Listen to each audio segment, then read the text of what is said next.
হ্যাঁ মানে ঘুরেছে অনেক কিছু করছে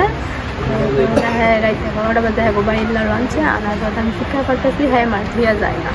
আমি তাহলে হ্যাঁ কয়েছে ও বাড়িতে হ্যাঁ মাই ফেলতে কিরে তো মন আসতে করে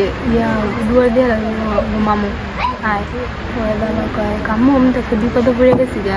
আমি তো কি বিপদে পড়ছ কয় হে তোমার লগা ইয়া করছে গেতাম হ্যাঁ মাই কয় তো যাও তুমি যাও গা কাকুলি বানাইছে কাকুলি বানো যাও গা আমি শিখে লাগে মানুষ বেঁচে তুমি আমি মেপলা লাগাইছি আমি তুমি মানুষ লাগাইছি পরে দালা হ্যাঁ একটু সেদিকে গেছি পরে দালা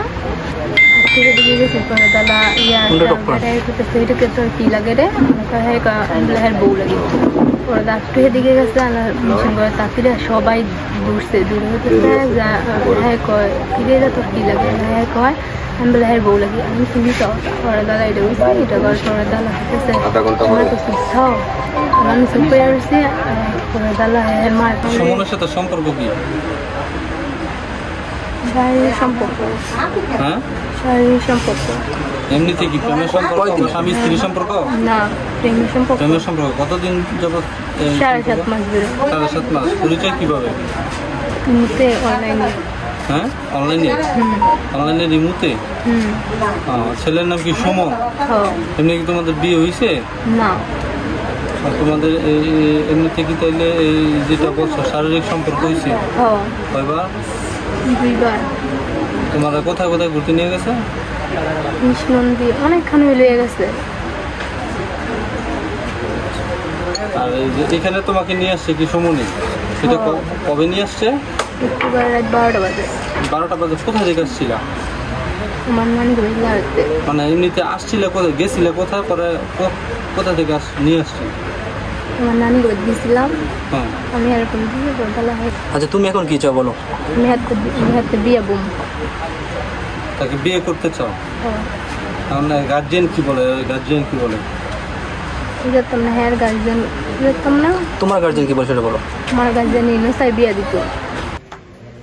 আমি যে সঙ্গে এটা শুনতে পাই মেয়ের গার্ডিয়ানটা আমার কাছে গেছে আমরা আইছি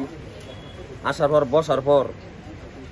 আমরা এই সিদ্ধান্তে যে মেয়ের সাক্ষী সাবাতলে আমরা এই সিদ্ধান্তে উপনীত হয়েছি যে ছেলে ওই মেয়েকে আনছি এখানে আনার পর আমরা তাদেরকে চাপ দিলাম যে শরীয়ত অনুযায়ী বিবাহ শাদী করতো কিন্তু ছেলের পক্ষে ছেলে রাজি না ছেলে বলতে ছেলে বিয়া বলে বাসি দিব আমরা মাইয়াই বলতেছে মাইয়া একটা বিয়া না বলে মাইয়াই বাসি দিব তো আমরা সালিসি পক্ষ আমরা বলছি উভয় বিপদ যে ছেলে বিয়া বলে বাসি দিয়ে লাগবো তো এইটার দায় কি ভরে আমরা জেল জরিমানা কাটমু মাইয়াই যদি কিছু হয়ে যায় আঙ্গুর বিয়াইব মানে আমরা বুঝছি পুরা বিপদ তো আমি চাই এইটা আইন প্রশাসনের লোক আইনের লোক এরা এটা সঠিক একটা সমাধান করুক আমি তাদের কাছে দাবি জানাইছি যারা নিজে আইসা এটা সঠিকভাবে একটা সমাধান করুক দেশের এই বাল্য বিবাহ আমরা দিয়া ঝামেলা জড়াইতে চাই না এবং ছেলে এবং মেয়ে দুজনেই মৃত্যুর কথা বলতেছে মেয়েও বলতেছে আমার বিয়ে না দিলে আমি এখানে মরে যাবো ছেলে বলতেছে যে না আমার তার সাথে এরকম কিছু হয় না আমি জাস্ট অল্প কয়েকদিনের সম্পর্ক এই জন্য আমার বিয়ে করতে বুঝি ভাবছো না আমার বিয়ে করাই দেয় তা আমিও মরে যাবো তাই এইরকম দুটান্ডার মধ্যে সালিশ গুণরা পইরা তখন কাজ ছেলের বাপেরে বলতেছে ঠিক আছে তোমার ছেলে তুমি গার্জিয়ান তুমি কি সিদ্ধান্ত দিবা পরে কইতেছে আমার ছেলে যেটা বলে আমার ছেলে যেহেতু ঘটনা ঘটাইছে আমার ছেলের যদি অপরাধ হয় ছেলে যদি ওইটা স্বীকার করে আমরা 5 জনে যদি কর তাইলে আমি আমার 5 জনের যে ডিসিশন সেটা মাইনে নিব